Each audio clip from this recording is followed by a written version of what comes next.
यह आदमी एक सुनसान द्वीप के किनारे पूरी तरह बेहोश पड़ा था। जब उसकी आंख खुली तो उसने खुद को एक सुनसान द्वीप पर पाया। उसकी नजर जहां तक गई वहां सिर्फ और सिर्फ समुद्र ही नजर आ रहा था। लेकिन जैसे ही उसने आसपास देखा उसके रोंगटे खड़े हो गए, क्योंकि उसके साथ ही किनारे पर बेजान पड़े थे। वह भागता हुआ जैसे ही उनके पास पहुंचा वहां वे पहले ही मर चुके थे। अब उसे एहसास हुआ कि वह अकेला ही इस द्वीप पर जिंदा बच पाया, लेकिन उसे यह नहीं पता था कि अब उसकी जिंदगी की सबसे दर्दनाक जंग शुरू होने वाली थी। दरअसल इस आदमी का नाम रॉबिन्सन होता है। कुछ दिन पहले रॉबिन एक समुद्री सफर पर निकला था। वह अपने सब दोस्तों के साथ समुद्री जहाज पर आगे बढ़ ही रहे थे। तभी अचानक एक बहुत बड़े तूफान ने उन्हें चारों तरफ से घेर लिया। उस तूफान की लहरें इतनी खतरनाक थीं कि पूरा का पूरा जहाज उस विशाल समुद्र के बीचों बीच डूब गया। इसके बाद सीन प्रेजेंट में आया, जहां उसने कई गड्ढे खोदे और अपने सब साथियों को दफना दिया। उस सुनसान द्वीप पर रात गुजारने के लिए वह एक ऊंचे दरख्त पर सोता रहा। सुबह होते ही उसकी नजर समुद्र में फंसे उसके अपने जहाज पर पड़ी। वह बिना सोचे पानी में तैरता हुआ उसकी तरफ बढ़ने लगा। काफी मेहनत के बाद आखिरकार वह अपने जहाज तक पहुंचा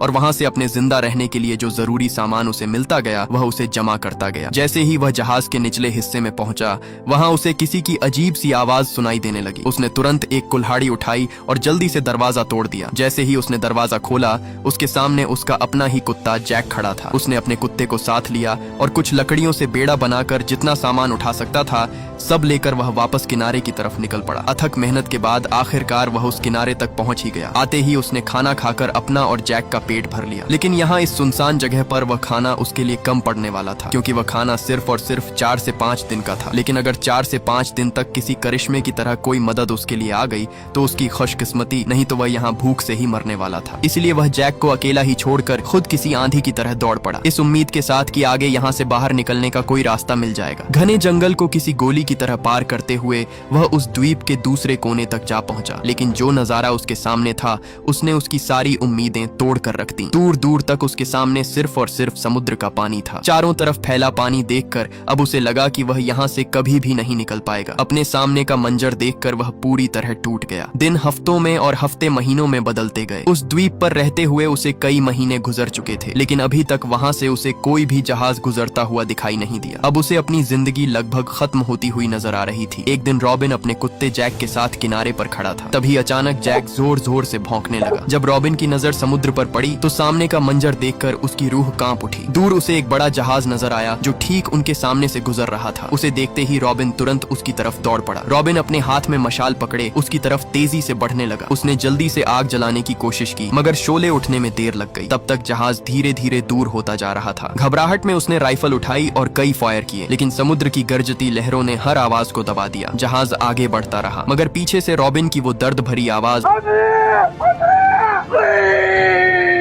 उस जहाज के करीब भी न जा सकी। वो जहाज भी रॉबिन की आखिरी उम्मीद था और अब वह भी उससे दूर जा रहा था। घबराहट में वह सीधा समुद्र में कूद पड़ा। रॉबिन पूरी ताकत से जहाज की तरफ बढ़ने लगा, लेकिन तेज लहरों के सामने उसकी एक न चली और वह उन लहरों के बीच वहीं का वहीं तैरता रहा। वो जहाज इतना दूर हो गया कि सिर्फ एक छोटा सा नुक्ता नजर आने लगा और फिर हमेशा के लिए गायब हो गया। थका हुआ रॉबिन वापस किनारे पर आ गिरा। उसकी उदासी देखकर उसका सबसे करीबी साथी जैक भी जोर जोर से वहाँ भौंकने लगा, जैसे वह भी अपनी जिंदगी की आखिरी उम्मीद हार चुका हो। रात भर वह आसमान की तरफ देखता रहा, मगर अब उसे बचने की कोई भी उम्मीद नजर नहीं आ रही थी। अब ज्यादा देर वह खुले आसमान में रह तो सकता नहीं था, इसलिए उसने उसी दिन कुछ लकड़ियां जमा करके धीरे धीरे अपने लिए एक छोटा सा ठिकाना तैयार करने लगा। काफी मेहनत के बाद आखिरकार उसने अपनी रात गुजारने के लिए एक आर्जी घर बना ही लिया। धीरे धीरे उसकी जिंदगी एक रूटीन में ढल गई। सुबह खाने की तलाश, दिन में घर और आसपास का काम, और शाम को समुद्र के किनारे जैक के साथ बैठकर दूर किसी मदद के आने का इंतजार करता। देखते ही देखते उसे वहाँ पूरे 6 साल गुजर गए। जैक भी हर पल उसकी जिंदगी का सबसे करीबी साथी बना रहता। जैक एक जानवर जरूर था, लेकिन कभी कभी एक छोटा सा साथी भी अकेले इंसान के लिए किसी करिश्मे से कम नहीं होता। रात जब वह सोता उसे अपनी पत्नी की खूब याद सताती। वह अंदर ही अंदर सोचता कि काश उस दिन वह अपनी पत्नी की बात मान लेता तो आज इस हाल में न होता। एक दिन जब वो दोनों समुद्र किनारे टहल रहे थे, अचानक रोबिन की नजर रेत पर बने एक अजीब से पैर के निशान पर पड़ी। उस पैर के निशान को देखते ही उसे लगा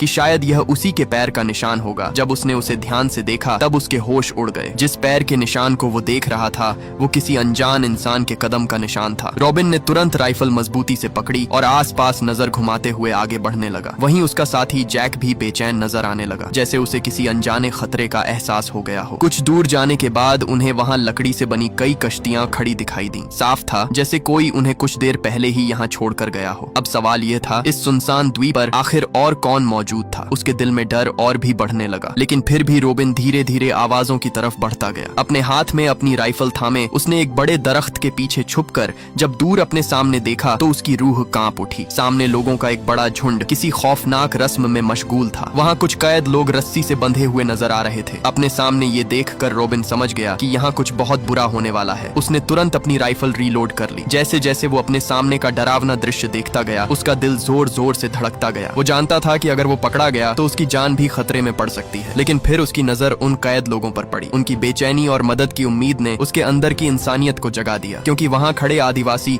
एक आदमी को काटने वाले थे। 6 साल की तन्हाई के बावजूद वो किसी बेकसूर को यूं मुसीबत में छोड़ नहीं सकता था। उसने बिना वक्त गंवाए अपनी राइफल उठाई और मौका देखते ही ट्रिगर दबा दिया। एक तेज गोली निकलकर सीधा एक आदिवासी को जा लगी। उसे गोली लगते ही वो खौफनाक रस्म एकदम अफरा तफरी में बदल गई। सब आदिवासी इधर उधर भागने लगे। हर तरफ चीखने चिल्लाने की आवाजें गूंज उठी। इसी भीड़ का फायदा उठाकर एक बंधा हुआ आदिवासी अपनी रस्सी तोड़कर भाग निकला। भागते भागते वो सीधा रोबिन के सामने आ गया। उस आदमी को अपनी ओर आता देख रोबिन घबरा गया। घबराते हुए वो उससे कहने लगा, हम दोस्त हैं, दुश्मन नहीं। मैं तुम्हें कोई भी नुकसान नहीं पहुंचाऊंगा। वो आदिवासी भी अपने हाथ में हथियार लिए उसके पास बढ़ा और एकदम नीचे आकर उसके सामने घुटनों के बल बैठ गया। उसने उसका पैर पकड़ा और सीधा अपने कंधे पर रख दिया, जैसे वो रोबिन को अपना मालिक समझ रहा हो। रोबिन हैरान था। उसे बिल्कुल समझ नहीं आ रहा था कि आखिर ये आदिवासी उसका पैर अपने कंधे पर किस लिए रख रहा है। लेकिन अगले ही पल उसने अचानक रोबिन की राइफल उठा ली। उस आदिवासी ने राइफल उठा तो ली थी, मगर वो उसे चलाना नहीं जानता था। ये देखते ही रोबिन समझ गया कि वो उसे कोई नुकसान नहीं पहुंचाएगा। उसने तुरंत कहा, मेरी गन मुझे वापस दो, मैं तुम्हें कोई नुकसान नहीं पहुंचाऊंगा। जब उस आदिवासी ने उसकी कोई बात नहीं सुनी तब उसने अपने पास रखा बचा कुचा खाना निकाला और नीचे एक पत्थर पर रख दिया। इशारों ही इशारों में रोबिन ने उसे समझाने की कोशिश की कि वो उसकी मदद करना चाहता है। ये देखकर आदिवासी घबराते हुए घूर घूर कर रोबिन की तरफ देखने लगा। जब उसे यकीन हो गया कि सामने खड़ा रोबिन उसे मारने नहीं बल्कि उसकी मदद करना चाहता है, तब वो आदिवासी डरते हुए पास रखे खाने की तरफ बढ़ने लगा। मगर उसी वक्त झाड़ियों से कुछ हमलावर आदिवासी बाहर निकल आए। रोबिन ने मौका देखते ही एक आदिवासी को वहीं पर ढेर कर डाला। लेकिन इस बार रोबिन की खुशकिस्मती थी कि मौके पर वो आदिवासी भी उसकी मदद के लिए खड़ा हो गया। उसने एक ही झटके में वहाँ मौजूद हमलावर आदिवासी को मौत की नींद सुला दिया। कुछ ही लम्हों में वहाँ खतरा टल गया। लड़ाई खत्म होने के बाद जब रोबिन ने पीछे मुड़कर देखा तो वो आदिवासी अपने हाथों मारे हुए आदिवासी के शरीर के टुकड़े खा रहा होता है। अपने सामने ये मंजर देखकर उसके रोंगटे खड़े हो गए। उसे समझ आ गया कि जिस आदिवासी की उसने जान बचाई वो कोई आम आदिवासी नहीं बल्कि एक आदमखोर कबीले से ताल्लुक रखता है। रोबिन की घूरती हुई आंखें जब उस आदिवासी ने देखी तो वहीं से वो दुम दबाकर भाग निकला। रोबिन बिना वक्त गंवाए अपने ठिकाने की तरफ दौड़ पड़ा। वो अपने ठिकाने पर आते ही अपनी हिफाजत मजबूत करने में लग गया। उसने अपनी सुरक्षा के लिए घर के चारों तरफ जाल फैलाना शुरू कर दिए। रोबिन ने चारों तरफ नुकीली लकड़ियां गाड़ दी, कई जालों और रुकावटों का इंतजाम किया। अपने सबसे खतरनाक हथियार में उसने बहुत सारी गोलियां भर दी ताकि खतरा आते ही वो अपनी जान की हिफाजत कर सके। अपनी जान की हिफाजत के लिए वो कई महीनों तक लगातार एक ही जगह पर छुपा रहा। दिन हो या रात वो हर वक्त चारों तरफ नजर रखता ताकि कहीं आदिवासियों का कोई झुंड उसका शिकार करने उस तक पहुंच न जाए। मगर अजीब बात ये थी कि महीने गुजर गए और किसी भी आदिवासी ने अपना बदला लेने के लिए उस पर हमला नहीं किया। आखिर एक दिन उसने फैसला कर लिया कि अगर खतरा उसके पास नहीं आ रहा तो वो खुद उसका पता लगाएगा। रोबिन अपने हाथ में अपनी राइफल पकड़े अपने साथी जैक के साथ जंगल की गहराइयों की तरफ निकल पड़ा। धीरे धीरे वो घने जंगल से आगे बढ़ता जा रहा था, लेकिन कुछ ही आगे आने पर अचानक उसका पैर नीचे फैलाए गए जाल पर पड़ गया। उस जाल में फंसते ही वो उल्टा लटकने लगा। अब वो वहाँ बुरी तरह फंस चुका था। उसका साथी जैक भी डर के मारे उसकी मदद किए बिना ही वहाँ से उल्टे पैर भाग निकला। रोबिन वहाँ अपनी मदद के लिए चिल्लाता रहा, तभी घने जंगल से वही आदिवासी बाहर आ निकला। उसने आते ही रोबिन को घूरना शुरू कर दिया। उसने डरते डरते रोबिन की नीचे गिरी राइफल उठा ली। उस अनोखी राइफल को देखकर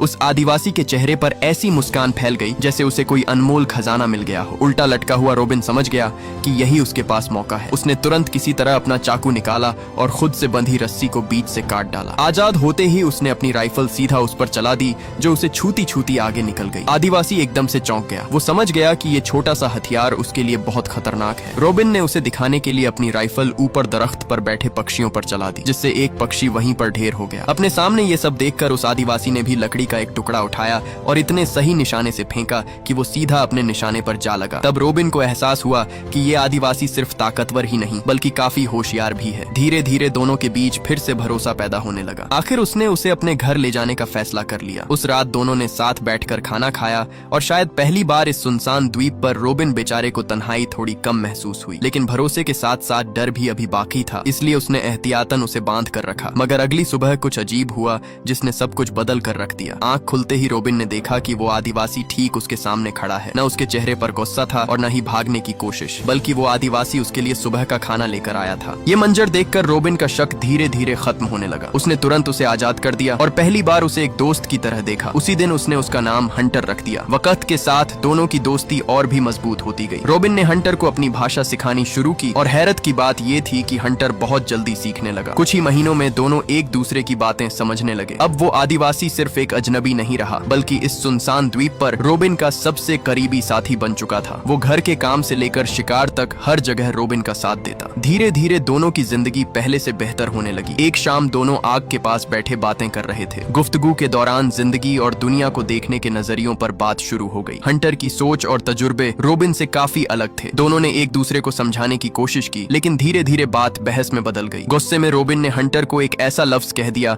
जो उसके दिल को लग गया। ये सुनते ही हंटर चुपचाप तुरंत वहां से चला गया। उस दिन के बाद दोनों के दरमियान पहले जैसी दोस्ती नहीं रही। एक ही द्वीप पर रहते हुए भी दोनों ने अलग अलग रास्ते चुन लिए। जब कभी सामना होता दोनों नजरें चुरा कर गुजर जाते। मगर वक्त के साथ रोबिन को एहसास होने लगा कि उसने गुस्से की वजह से अपने सबसे करीबी दोस्त को खुद से दूर कर दिया है। अब उसके दिल में सिर्फ एक ही चीज रह गई थी और वो था पछतावा। कई दिन सोचने के बाद वो अपने साथी हंटर को दोबारा से ढूंढने निकल पड़ा। जब हंटर द्वीप किनारे अकेला मिला तो रोबिन चुपचाप उसके पास गया और अपनी गलती पर माफी मांगने लगा। उसने वादा किया कि आगे से दोनों एक दूसरे की सोच का एहतराम करेंगे और दोस्ती को हर चीज से ऊपर रखेंगे। हंटर कुछ लम्हे खामोश रहा, फिर मुस्कुराकर उसकी माफी कबूल कर ली। उस एक पल ने दोनों को पहले से भी ज्यादा करीब कर दिया। अब दोनों फिर साथ वक्त गुजारने लगे। कभी समुद्र के किनारे घूमते, कभी शिकार करते और कभी हंस हंस कर पुराने गिले शिकवे भूल जाते। मगर एक दिन हंटर ने एक ऐसा राज बताया जिसने सब कुछ बदल दिया। उसने बताया कि उसने अपने कबीले के कुछ कानून तोड़े थे, इसी वजह से उसे सजा के तौर पर यहाँ भेजा गया था। और क्योंकि रोबिन ने उसकी मदद की थी, इसलिए अब किसी भी सूरत वो लोग उससे अपना बदला लेने के लिए उसे ढूंढने जरूर यहाँ आएंगे। ये खबर सुनते ही दोनों समझ गए कि खतरा अभी टला नहीं है, इसलिए उन्होंने पहले ही तैयारी शुरू कर दी। अगले पूरे 4 महीने दोनों ने अपनी हिफाजत के लिए जाल, रुकावटें और धमाकेदार फंदे तैयार करने में लगा दिए, क्योंकि उन्हें पता था कि अगला मुकाबला पहले से कहीं ज्यादा खतरनाक होने वाला है। एक दिन जब दोनों सुकून से बैठे थे, अचानक उन्हें ज्वालामुखी की तरफ से जोर जोर की गरज सुनाई देने लगी। दोनों तुरंत चौकन्ने हो गए। जब दोनों ने उसी गुफा की तरफ जाकर देखा, तब वहाँ वही आदिवासी कबीले के लोग एक बार फिर से किसी इंसान की बलि की तैयारी कर रहे थे। उन्होंने अपनी तैयारी के मुताबिक फैलाए गए जाल पर आग लगा दी। आग लगते ही चिंगारियां जल उठीं और आग तेजी से गुफा की तरफ बढ़ने लगी। लेकिन उनकी बदकिस्मती कि उस आग को देखते ही उनका तीसरा साथी जैक उस आग के पीछे दौड़ पड़ा। रोबिन ने उसे जोर जोर से आवाजें लगाईं, लेकिन तब तक बहुत देर हो चुकी थी। तभी अचानक जोरदार धमाका हुआ और उसका सबसे वफादार साथी जैक हमेशा के लिए उससे बिछड़ गया। अपने सामने अपने साथी को दूर जाता देखकर वो अंदर से पूरी तरह टूट गया। यह सदमा इतना गहरा था कि रोबिन का दिल पूरी तरह टूट गया। लेकिन न चाहते हुए भी उसने जैक को जमीन में दफना दिया और काफी देर तक उसकी यादों में खोया रहा। सालों से उसका साथ देने वाला उसका वफादार साथी जैक हमेशा के लिए उससे बिछड़ गया। लेकिन मुश्किलें उनके लिए अभी खत्म नहीं हुई थी। हंटर ने उसे समझाया कि अगर कबीले को उसके जिंदा होने की खबर मिल गई तो वो उनका पीछा करते हुए यहाँ तक जरूर आएंगे। तब रोबिन ने एक नया प्लान बनाया। उसने कहा कि शायद अब वक्त आ गया है कि वो एक बड़ा बेड़ा बनाकर द्वीप से बाहर निकलने की कोशिश करें। लेकिन इस बात ने हंटर को परेशान कर दिया। हंटर इसलिए परेशान हुआ क्योंकि उसे लगा रोबिन उसे दोस्त नहीं बल्कि गुलाम बनाने की सोच रहा है। पुरानी गुलामी की बातें याद आने से उसको शक हो गया। इसलिए एक बार फिर से दोनों के दरमियान एक नई गलतफहमी जाग उठी और बात इतनी बढ़ गई कि हंटर फिर से उससे दूर हो गया। अब रोबिन एक बार फिर से तन्हा रह गया। उसने अकेले ही द्वीप छोड़ने की तैयारी शुरू कर दी। दिन रात की मेहनत के बाद धीरे धीरे एक बड़ा बेड़ा तैयार होने लगा। हर लकड़ी, हर रस्सी और हर गिरह में उसकी उम्मीद जुड़ी हुई थी। फिर एक दिन जब रोबिन अपने काम में मशगूल था, अचानक हंटर उसके सामने आ खड़ा हुआ। इस बार उसके चेहरे पर न गुस्सा था और न ही शिकवा। उसने मुस्कुराते हुए कहा कि वो अपने दोस्त का साथ देने के लिए तैयार है। यह सुनकर रोबिन को महसूस हुआ कि शायद उनकी दोस्ती हर गलतफहमी से ज्यादा मजबूत थी। हंटर ने अपने हाथों से बनाई हुई एक माला उसे यादगार के तौर पर दे दी और दोनों की दोस्ती फिर से पहले जैसी हो गई। लेकिन लेकिन अगले ही दिन एक बहुत ही खतरनाक तूफान आ गया। तूफान इतना तेज था कि उन्हें वहां से हिलने का समय तक नहीं मिला। उन्होंने जैसे तैसे करके अपने सब जानवरों को तहखाने लगाया और अपनी बनाई गई कमजोर सी झोपड़ी में छुपकर पूरी रात उस भयंकर तूफान के थमने का इंतजार करते रहे। उस खतरनाक तूफान में उसका बनाया गया बेड़ा भी धीरे धीरे खुलने लगा और तभी अचानक वो बेड़ा फिसलते हुए सीधा पानी में जा गिरा। सुबह जब दोनों अपनी झोपड़ी से बाहर निकले तो पूरा द्वीप तबाह हो चुका था। हर तरफ टूटी हुई लकड़ियां और बिखरे हुए पेड़ पड़े थे। यही नहीं बल्कि उस खौफनाक तूफान में उनके सब जानवर भी मारे जा चुके थे। सबसे बड़ा सदमा यह था कि उनका बनाया हुआ बेड़ा भी सैलाब में बहकर गायब हो चुका था। लेकिन अब उनके पास समय बिल्कुल भी नहीं था, क्योंकि पूर्णिमा की रात धीरे धीरे उनके और भी करीब आती जा रही थी और कबीले के आदमखोर लोग किसी भी समय वापस आ सकते थे। इसीलिए दोनों ने मिलकर पूरे द्वीप को एक जंग का मैदान बना दिया। हर जगह छुपी हुई रुकावटें और जाल लगा दिए गए। रोबिन ने अपने शातिर दिमाग से एक ऐसा हथियार तैयार किया जो छुपकर हमला कर सकता था और हर रास्ता जाल से भर दिया गया। पूर्णिमा की रात रोबिन ने अपना पूरा रूप बदलकर खुद को कबीले जैसा दिखने वाला आदमखोर बना लिया। फिर उसने अपनी बांसुरी बजाकर उन्हें अपने फैलाए गए जालों की तरफ खींचना शुरू किया। शुरू में सब कुछ प्लान के मुताबिक चल रहा था। जब सब आदिवासी लोग जैक की कब्र के पास पहुंचे, वहां उन्होंने सब कुछ खोद डाला। अपने सामने ये मंजर देखकर उसका गुस्सा फूट पड़ा। जब सब आदिवासी लोग उसकी झोपड़ी के आसपास पहुंचे, उसने तुरंत अपने फैलाए हुए जाल की रस्सी काट डाली और अगले ही पल पूरा मैदान अफरा तफरी में बदल गया। जैसे जैसे सब जाल खुलते गए, सब आदिवासी लोग जालों में फंसते गए। उधर सब आदिवासी जैसे ही उनके घर की तरफ बढ़े, अचानक एक बहुत बड़ा धमाका हुआ। घर के साथ साथ सब आदिवासी वहीं ढेर हो गए। दोनों को लग रहा था अब जीत उनकी है, लेकिन अगले ही पल कुछ आदिवासी लोग घने जंगल से बाहर आ निकले और एक तीर सीधा रोबिन को जा मारा। हंटर से अपने साथी को तड़पता हुआ देखा नहीं गया। उसने तुरंत अपनी कुल्हाड़ी सीधा उस आदिवासी के सर पर दे मारी, जिससे वो वहीं पर खत्म हो गया। उसने तुरंत उसकी छाती से तीर बाहर निकाला और जंगल की तरफ दौड़ पड़ा। उसने किसी तरह करके जंगल से कुछ जड़ी बूटियां ढूंढ निकाली और उसके जख्म भर दिए। मगर रोबिन की बदकिस्मती, पूरे 10 दिन गुजरने के बाद भी उसकी हालत बेहतर होने के बजाय और भी बिगड़ती गई। उसका जख्म इतना गहरा था कि उसके पूरे शरीर में इन्फेक्शन फैलता गया। अगर उसका जल्द ही जख्म ठीक न हुआ तो रोबिन की मौत पक्की है। लेकिन उसका साथी अब भी उसके साथ था। उसने फैसला किया कि वह रोबिन को अपने कबीले तक ले जाएगा। डर तो था, लेकिन उसे रोबिन की जान ज्यादा अजीज थी। वो तुरंत रोबिन को लेकर अपने कबीले की तरफ निकल पड़ा। जैसे ही वह वहां पहुंचे, दोनों को घेर लिया गया। वहां मौजूद सब आदिवासी लोगों को लगा रोबिन एक दुश्मन है, क्योंकि उनके कबीले पर कुछ लोग पहले भी हमला कर चुके थे और उस हमले में कई आदिवासी लोगों को पकड़ लिया गया था। इसलिए उन्हें लगा कि वो उनका दुश्मन है। मगर उसकी खुशकिस्मती ये थी कि कबीले के एक कानून के मुताबिक बीमार को मारना मना था, इसलिए उसका वहां इलाज शुरू कर दिया गया। मगर उस इलाज के पीछे उसके लिए एक खतरा भी था। उसी दिन फैसला किया गया कि जब रोबिन पूरी तरह ठीक हो जाएगा, उसे हंटर के साथ एक आखिरी मुकाबला करना होगा। उस मुकाबले में जो भी जीतेगा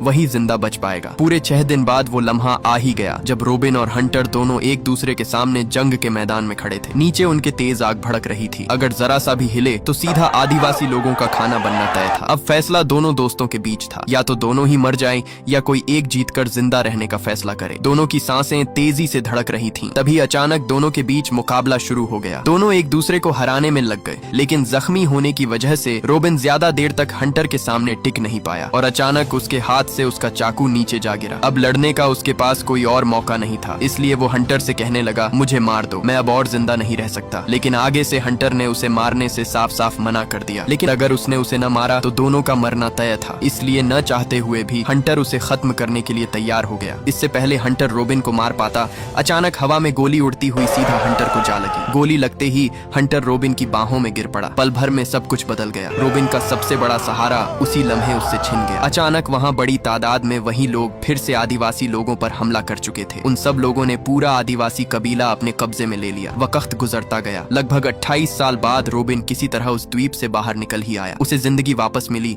और दोबारा अपनी दुनिया में लौट आया। अपनी जिंदगी उसने दोबारा अपनी पत्नी के साथ बसा ली, लेकिन उसके दिल का एक हिस्सा हमेशा उसी द्वीप पर रह गया। आज भी जब वो आग के पास बैठता है तो उसे अपने सबसे वफादार साथी हंटर और जैक दोनों की याद सताती है। वो दोस्त जिसके साथ उसने जिंदगी के सबसे गहरे लम्हे गुजारे थे, हमेशा हमेशा के लिए उसके दिल में उसके साथी हंटर और जैक की यादें एक तस्वीर की तरह जिंदा रह गईं। और आखिरकार ये दर्द भरी कहानी यहीं पर खत्म हो जाती है। अगर ये वीडियो आपको अच्छी लगी तो इस वीडियो को लाइक और हमारे चैनल को सब्सक्राइब कीजिएगा।